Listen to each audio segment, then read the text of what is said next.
Imagine this. You open your mouth to speak, and suddenly the room gets quieter. People lean in. They don't just hear your words. They feel them. They remember them. And they remember you as the person who speaks with clarity, calm, and quiet power. That's what it really means to speak smartly. It's not about sounding fake or using big, complicated words that nobody uses in real life. It's about speaking in a way that feels real confident and deeply respectful, both to yourself and to the people listening to you. And the beautiful part? This is a skill, not a gift. Not something only naturally confident people are born with. It's something you can learn. Step by step, habit by habit. So stay with me all the way to the end of this lesson, because each tip builds on the one before it, and by the time we're done, you'll have a complete system to transform the way you speak. And if you're new here, welcome to English with Ethan, where we don't just teach you English, we teach you how to use it to change your life. If you find this helpful, remember to subscribe so you never miss a chance to upgrade your voice and your confidence. Let's begin. Tip 1. Think before you speak. Smart speakers have a secret. They do something very small that changes everything. Before they speak, they pause. Not for a long time. Not for 30 seconds, just a tiny moment, 2 or 3 seconds between the question and the answer, between the thought and the words. Most people do the opposite. Someone asks a question and they jump in immediately. Yeah, so it was kind of, words spill out before the brain has time to organize them. Filler words appear. Like sentences go in circles. The main point gets lost. And slowly the speaker starts to sound unsure, nervous, or unprepared, even if they're actually smart. But when you give yourself that small pause, something powerful happens. Your brain gets a chance to breathe. You choose your point before you choose your words. And suddenly you sound calm, clear, and in control. How do you train this habit? First, pause for a breath. When someone asks you a question, don't rush. Take one slow breath in and one slow breath out before you answer. It's short, but it's enough. That breath creates space between your emotions and your words. It stops you from reacting and helps you respond. Second, know your main point. In that small pause, ask yourself in your head, what is the one main idea I want to say? Not 3 ideas, not 10 details, just one clear point. Maybe the point is, the meeting went well. Or, we have a problem, but we also have a solution. Or, I don't agree, and here's why. Once you know your main point, your words start to follow it like a train on a track. Third, use short sentences. You don't need long, complicated sentences to sound intelligent. In fact, long sentences often confuse people.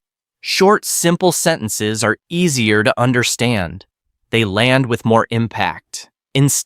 So basically what I was kind of trying to say in the meeting was that we should, maybe rethink the direction, because there are some issues. You can say, we need to rethink the direction. There are a few serious issues. Short, clear, strong. Fourth, avoid filler words. Filler words are not evil, but they can make you sound unsure. When you think before you speak, the fillers naturally start to disappear because your brain already knows what it wants to say. Imagine someone asks, how was the meeting? Without thinking, you might say, yeah, it was fine. We talked about some stuff, like the project and some things. Now, try it with a pause and a clear main point. You pause, you breathe, you decide your point. The meeting went well and we made decisions. Then you say, it went very well. We discussed the main project challenges and decided on the next steps. Same situation, same person, but the second answer feels confident, organized, and professional. Here's the hidden benefit when you think. Before you speak, people start to trust you. They see that you don't speak just to fill silence. You speak because you have something meaningful to say. Smart speaking isn't about saying more, it's about saying better. Sometimes the most powerful sentence in a conversation is just one line chosen carefully after a short, quiet pause. Tip 2. Use the power of simple words. Many people believe that sounding smart means using complicated vocabulary, long formal words, expressions that feel like they came from a textbook or a legal contract. But let's be honest. Have you ever listened to someone and thought, I have no idea what they just said, but it sounded impressive? That's not real communication. That's just noise with fancy decoration. The smartest speakers in the world use simple, clear words. Why? Because their goal is not to make themselves look intelligent. Their goal is to make you understand. Think of great leaders, inspiring teachers, or successful business people. The ones who really move you, the ones whose words stay in your head. Do they speak with complicated vocabulary? Not usually. They speak in a way that a teenager can understand and an expert can still respect. That's real power. Simple words are powerful for 4 reasons. First, they are clear. When your words are simple, people don't have to work hard to understand you. Their brains are free to focus on your message instead of your vocabulary. Second, they build connection. Simple language feels human. It feels like a conversation, not a performance. People feel like you're talking to them, not talking at them from a distance. Third, they show confidence. Sometimes people use big words to hide insecurity. They don't feel enough, so they try to sound more. But a truly confident person trusts that their ideas are strong even in simple language. Fourth, they make you memorable. People forget long, complicated sentences. They remember short, simple phrases. How can you practice this? Start with this habit, replace complex with clear. When you catch yourself about to use a big formal word, ask, is there a simpler word that means the same thing? Instead of utilize, say use. Instead of commence, say start. Instead of endeavor, say try. Next, speak as if you're explaining to a smart 12-year-old. This doesn't mean you talk in a childish way. It means you explain things so clearly that even someone younger can get it quickly. Then don't overload with details. You don't need to share every tiny thing you know. Too many details drown your message. Share what's necessary. Leave out what's extra. Imagine explaining a project to your team. Complicated version. Our current objective entails the execution of strategic methodologies to optimize productivity in alignment with our long-term organizational vision. Simple version. Our goal is to find better ways to work so we can achieve our company's future plans. Both mean the same thing, but only one makes people nod and think, got it. Here's the secret advantage of simple words. When your words are simple, your ideas become the star. Your tone, your story, your emotion, these are what people notice. At the end of the day, it's not the size of your words that changes lives. It's the strength of your message. Speak so clearly that even if someone hears you only once, they remember what you said. And if you want more lessons like this simple, powerful English that you can actually use in real life, make sure you're subscribed to English with Ethan. Every video is designed like a graded reader, clear language, deep ideas, step-by-step improvement. Tip 3. Control your tone and your pace. You can have the perfect words, but if your tone and speed are wrong, your message will fall flat. 2 people can say the exact same sentence. One sounds boring and forgettable. The other sounds inspiring and full of life. What's the difference? Not the sentence, the sound of the sentence. Your tone and your pace are like the music behind your words. If the music is wrong, people lose interest even if the lyrics are good. So what is tone? Tone is the emotion in your voice. It shows whether you're excited, serious, calm, angry, or confident. If you speak about something exciting, your tone should carry energy and positivity. If you speak about something serious, your tone should be slower, steadier, more grounded. When your tone doesn't match your message, people feel confused. Imagine saying, "I'm so happy for you," in a dull, flat voice. No matter what the words say, the tone tells a different story. Now, what is pace? Pace is how fast or slow you speak. If you talk too fast, you might sound nervous or hard to follow. If you talk too slowly, you might sound bored or make them bored. Smart speakers find the balance. They speak at a speed where listeners have time to absorb each sentence, but not so slow that their minds wander away. How can you master tone and pace? First, try the smile voice technique. When you smile slightly as you speak, your voice naturally becomes warmer and friendlier. Even if no one sees your face, they can hear the smile. Second, pause for impact. Don't rush from one idea to the next. Use small pauses to let important ideas sink in. For example, confidence is not about speaking louder. It's about speaking with certainty. That tiny pause between the two sentences makes the second one land harder. Third, stress keywords. If there is something you really want people to remember, say that word or phrase a little slower, a little stronger. For example, the most important thing is to stay calm under pressure. Fourth, just to the mood. If the conversation is casual, let your tone be relaxed. If it's a formal meeting, speak more professionally.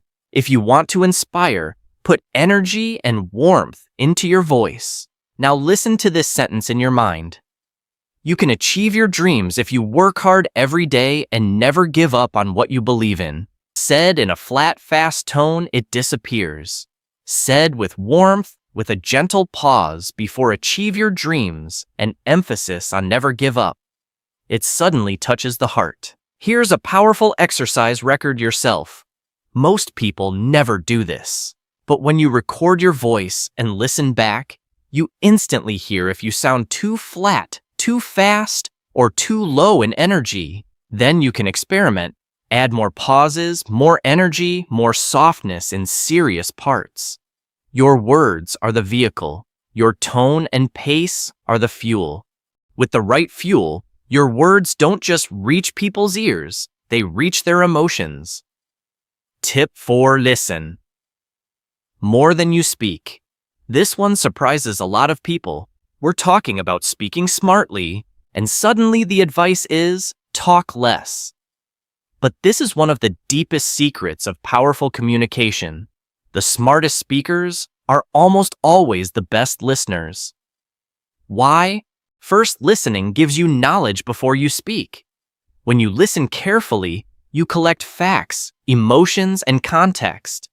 Then, when you finally answer, you're not guessing. Your response fits the situation perfectly. Second, listening makes people feel valued. When someone feels truly heard, they feel respected. And when they feel respected, they listen more carefully when you speak. Third, listening helps you choose the right words. By paying attention to the other person's tone, mood, and needs, you can shape your message to match them. That's what makes your words smart. They're not automatic. They're tailored. Fourth, it prevents unnecessary conflict. Many arguments happen because people react before they fully understand. When you listen first, you see the whole picture before you decide how to respond. How can you train yourself to listen more? Step 1. Give full attention. When someone is speaking to you, treat them like they are the only person in the world for that moment. No checking your phone. No scanning the room. Your body language should say, "I'm here, I'm listening." Step 2. Don't interrupt. Even if you think you already know what they're going to say, let them finish. Interrupting sends the message, "My words are more important than yours." Smart speakers avoid that. Step 3. Use active listening signals. Nod your head. Say small phrases like "I see." "That makes sense," or "I understand." These little signals tell the other person, "I'm with you." Step 4. Paraphrase before you respond. Before you share your opinion, summarize what they said in your own words. "So you're saying that the meeting was delayed because the documents weren't ready, right?" This simple step proves that you truly listened and understood. It also gives them a chance to correct you if you misunderstood something. Now imagine two friends. Friend A listens poorly. Friend B listens smartly. Friend: "I had a really bad day at work. My boss shouted at me." Poor listener: "Oh, that's nothing. My day was way worse. Let me tell you." Result: the friend feels ignored and unimportant. Smart listener: "That sounds really tough. What happened?" Then they stay quiet and let the friend speak. They ask questions. They respond with empathy. Result: the friend feels seen, respected, and emotionally safe. Here's a powerful rule you can try: the 7030 rule. In conversations, aim to listen 70% of the time and speak 30% of the time. This doesn't mean you stay silent all the time. It means you create more space for others to express themselves before you jump in. Your words become sharper because they come after understanding, not before. Remember this. When you speak, you repeat what you already know. When you listen, you learn something new. And the more you learn, the smarter your words will become. Tip 5. Use stories and examples to make your point. Facts are powerful, but facts alone are easy to forget. Stories, on the other hand, stay. Since ancient times, humans have shared wisdom through stories around fires in families and communities. Before there were books or videos, there were stories. Why? Because our brains are wired to love them. When someone gives you a list of facts, one part of your brain is working. But when someone tells you a story, many parts come alive. You imagine the scene, you feel the emotions, you see the journey. That's why smart speakers don't just say "never give up." They show you what never giving up looks like through a story. So how can you use stories to speak smartly? First, keep your story relevant. Your story should always connect to the point you're trying to make. A random story confuses people. A focused story makes your point unforgettable. If you're talking about patience, tell a story where patience led to success. If you're talking about staying calm, tell a story where calmness changed the outcome. Second, keep it short but vivid. You don't need a 10-minute story. You just need a clear beginning, a problem, and a result. Add a few simple details that help people imagine it. What happened, how it felt, what you learned. Third, end with a clear lesson. Never assume people will automatically get it. After the story, say the lesson in one sentence. That's what sticks. For example, you could say, "I remember a time when my friend was giving a presentation at work and suddenly the projector stopped working. Everyone in the room started whispering. He could have panicked, but instead he smiled, made a small joke about technology, and continued without slides. People admired his confidence, and in the end, the presentation was still a success. That day, I learned that staying calm under pressure can turn a bad moment into a great one. Which will people remember longer? A sentence that says, "Stay calm under pressure," or that stories are like emotional containers. They carry the message deeper. You can also use examples when you don't have a full story. Examples are like mini stories. Simple, short, but concrete. If you're explaining teamwork, you might say, "Think of a football team. You can have the best striker in the world, but if the defenders and midfielders don't do their job, the team still loses." It's the same at work. You need every role working together. That's an example. Short, clear, and easy to visualize. Here's a powerful practice: create a story bank. Write down 5 to 10 personal experiences that taught you a lesson. A time you failed but kept going. A time you were nervous but spoke anyway. A time listening changed everything. For each one, write the key moment and the lesson. Then when you speak in class and meetings and conversations, you can choose a story from your bank that fits the moment. Stories don't just teach, they connect.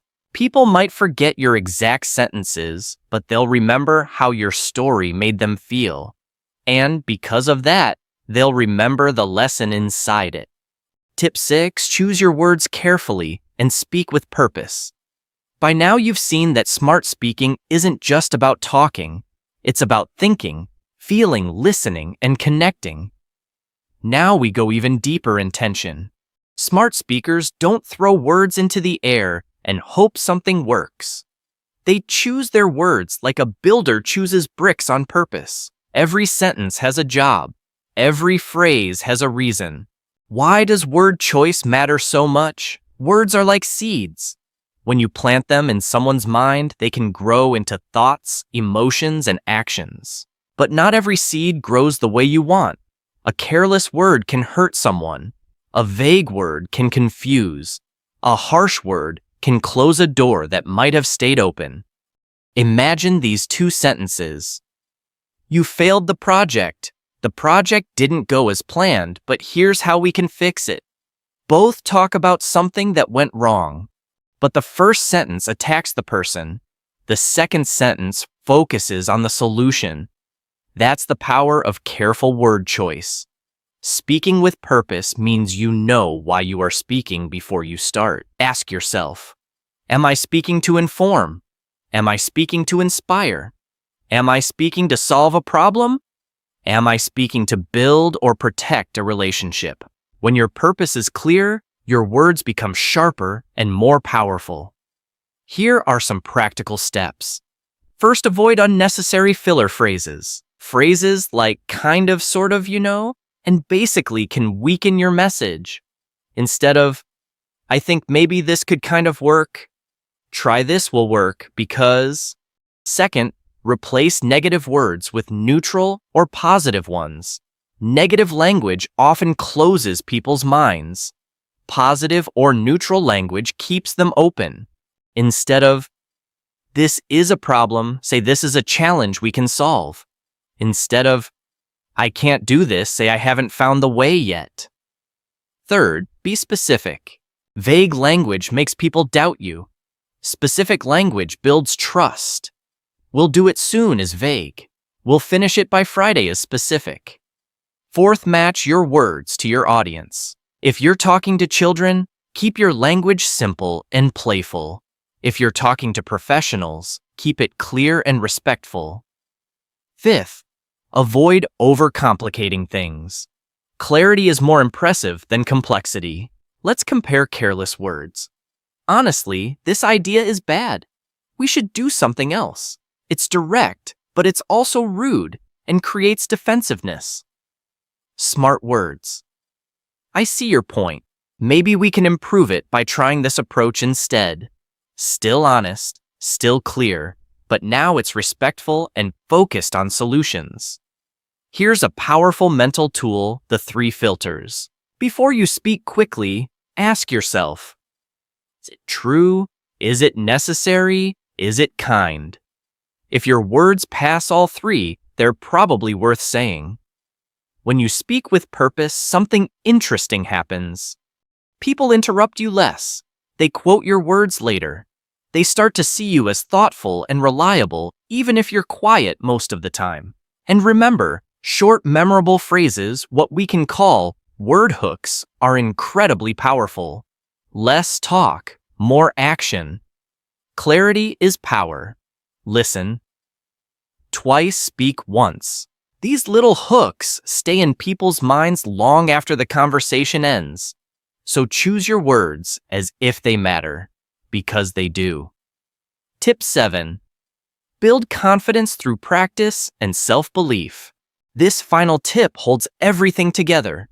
You can know all the techniques thinking before you speak, using simple words, telling stories, listening deeply. But without confidence, your message will never reach its full strength. Confidence is the energy behind your words. It's what makes your voice steady. It's what makes people believe you before they've even processed every sentence. Think of the most inspiring speakers you know. Were they perfect? Did they use flawless grammar and advanced vocabulary every single time? Probably not. But they had something stronger. They believed in themselves and in their message. The good news: confidence is not magic. It's not something you either have or don't have. It's something you build. Step 1. Prepare before you speak. Confidence grows from preparation. If you're giving a speech, know your topic. If you're going into a meeting, review the key points. If you're introducing yourself in an interview, don't improvise in the moment. Prepare a short, clear introduction in advance and practice it. When you're prepared, your brain stops worrying about what do I say and starts focusing on how do I say it. Step 2.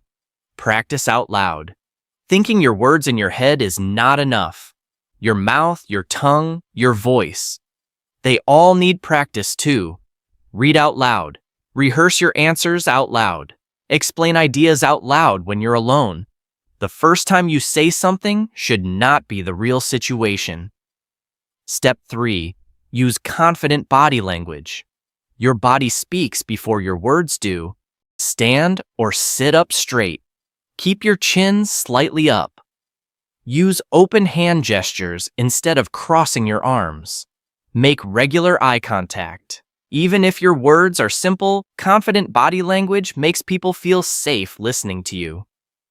Step 4. Change your inner voice. Sometimes the biggest enemy of our confidence isn't other people, it's us.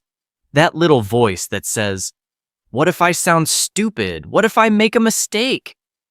What if they don't like my answer?" Smart speakers train a different inner voice. "I have something valuable to share. I am prepared. I can handle this. My words matter. People want to hear them."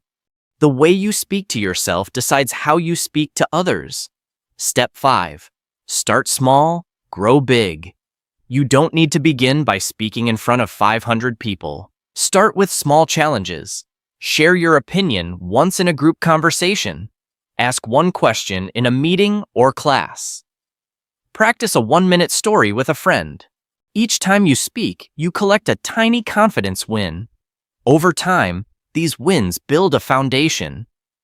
Step 6. Accept that mistakes are normal. Even the greatest speakers make mistakes. They mispronounce words. They forget a sentence. They lose their place. But they don't collapse. They smile. They breathe. They continue. People don't need you to be perfect. They need you to be sincere, clear, and human. Step 7. Believe in your message. Confidence becomes much easier when you genuinely care about what you're saying. If your message can help guide or inspire someone even a little, then it deserves to be heard. And you deserve to be the one who says it. Compare these two versions. Hello. I'm not sure if this is right, but maybe we could try this. I don't know. High confidence. I suggest we try this approach because it can save time and improve results. Same person, different energy. The second version doesn't scream, "I'm perfect." It simply says, "I believe this is useful." And that belief is contagious. Here's a simple daily routine to build confidence in your speaking. Read out loud for 5 minutes as if you're presenting to someone. Record a 1-minute talk on any topic and listen back. Learn one new word each day and use it in a sentence. Practice eye contact by holding someone's gaze for a few seconds while you speak. Say positive affirmations each morning. "I am confident. My words have value. People respect my voice." Confidence is not about being the loudest person in the room. It's about being the person who speaks with certainty, clarity, and purpose. When you combine skill with confidence, when you think before you speak, use simple words, master your tone, listen deeply, tell meaningful stories. Choose your words wisely and believe in yourself. Your voice becomes more than sound. It becomes influence. It becomes connection. It becomes a tool that can change lives, including your own. And if you want to keep growing this power, don't let this be the last lesson you watch. Hit subscribe, join the English with Ethan family, and turn on the notifications. Every video is carefully crafted to train your ear, your words, and your confidence step by step like a graded reader for your real life. Because here, we don't just speak, we speak smart.